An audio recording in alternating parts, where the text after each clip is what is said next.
Why did I go overseas to look for a wife or a girlfriend? That's the question. So there's a lot of reasons. First of all, I've been single about 3 years now after a 20-year marriage. It feels like everything I built for 20 years has kind of been torn down. I've really restarted like from the ground up. Like I sold my house, I bought this place, I remodeled it. I closed down these small businesses that I had. I've been wrapping up these projects that have been bringing in money for the last 10 years of my life. Got rid of everything I don't need. Not only have I had to start over, but I want to start over. I want to get rid of everything that reminds me of my old life. So over the last 2 years, I've been trying dating sites on and off in America. eHarmony, I tried different Christian dating sites and Facebook dating, Match.com, and a handful of other ones. And I surprisingly had some success. I ended up with a girlfriend for about 3 months. Even though she was completely different from my ex, I always had these doubts that I feel like I'm going to be in the same situation I was in within 2 to 5 years. And it just didn't seem like a good idea. I went on dates with some girls who wanted to be my girlfriend locally, and it just didn't seem like a good idea. I could tell where it was going to go. I could tell it wouldn't work out. And I didn't want a relationship that was short term. I just didn't want a relationship just to have a relationship. If I'm going to be invested in someone, I want to be invested in them, because I think commitments are really, really one of the more valuable things in life, is having commitments to somebody and someone be committed to you. So after going on a lot of different dates, I just didn't want to waste my time, and it felt like all my time was consumed around trying to meet someone. So I pretty much gave up on dating, and I just pulled the plug on it. I was like, I'm going to just be single. I'm going to focus on my own projects and whatever.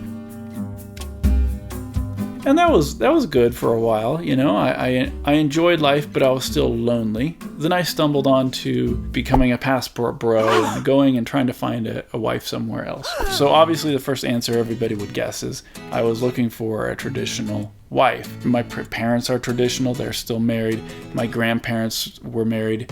Most of my aunts and uncles are still married and have a very traditional marriage and a traditional relationship.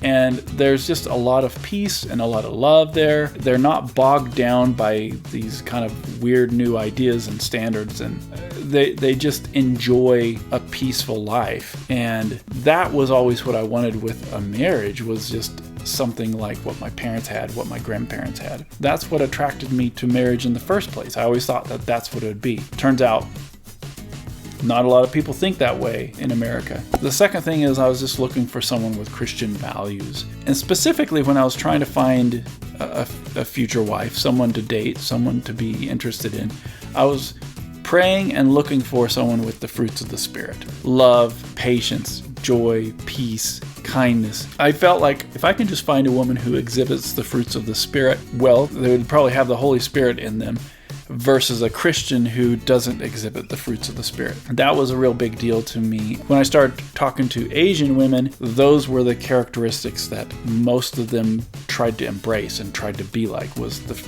characteristics of the fruits of the Spirit.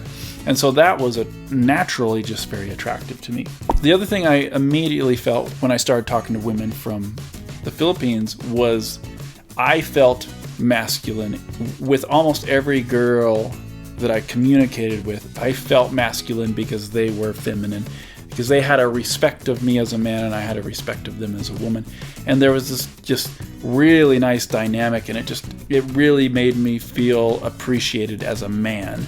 And in America, I don't feel appreciated as a man. I don't need all women to care about me, but in a relationship, I want my girlfriend or my wife to care about me in a way that a man needs to be cared for, in a way that only a woman can care for a man. What was really attractive about the women overseas was they were feminine. They embraced these feminine qualities. They loved being parents and mothers and daughters, and there was just so many feminine qualities about them that were just really attractive. They were living very low maintenance, but they were still beautiful and feminine, and they were really loving. To feel that was really amazing. When I was dating in America, most of the random dates, they're the same age as me, and it just was really hard to connect with women my age. And plus they just had so much baggage. Like that's all the conversation was about, was just baggage and venting and being upset about past relationships. And I was like, oh my goodness, this is not an enjoyable conversation. I have plenty to vent about, but this is ridiculous. Well, when I started looking overseas, most of the women that were interested in men my age were younger. The idea of dating a 30-year-old woman who still has some life in her, who's not just trying to figure out how to retire, is really attractive. So once I started talking to women overseas, and I realized that they appreciated this age gap. They're looking for older, mature men who are responsible and financially responsible, because a lot of people over there are like one-day millionaires where they just get some money and they blow it in a second. So people that are older and more responsible and wiser with money. I don't have a lot of money, but I'm wise with my money. That's attractive. That's what they're looking for. So it was just bizarre to hear about these women who are attracted to men like me over here. And these women are beautiful and they think we're attractive and handsome. So it's just a perfect, like, everybody gets what they want. It's amazing. The Asian women I started talking to, it just became apparent that they loved to take care of their man. Like, this was a part of their culture. This is how they were raised, like to just take care of the man in their life, to take care of their spouse. Their spouse treats them like a queen, and in turn, they treat their husband like a king. And that to me was just really attractive. In America, there's a lot of people that want to be a princess, but they don't feel like they have to do anything to deserve being a princess. They just need to be a princess, and everyone needs to treat them like that because they were born into this princess situation.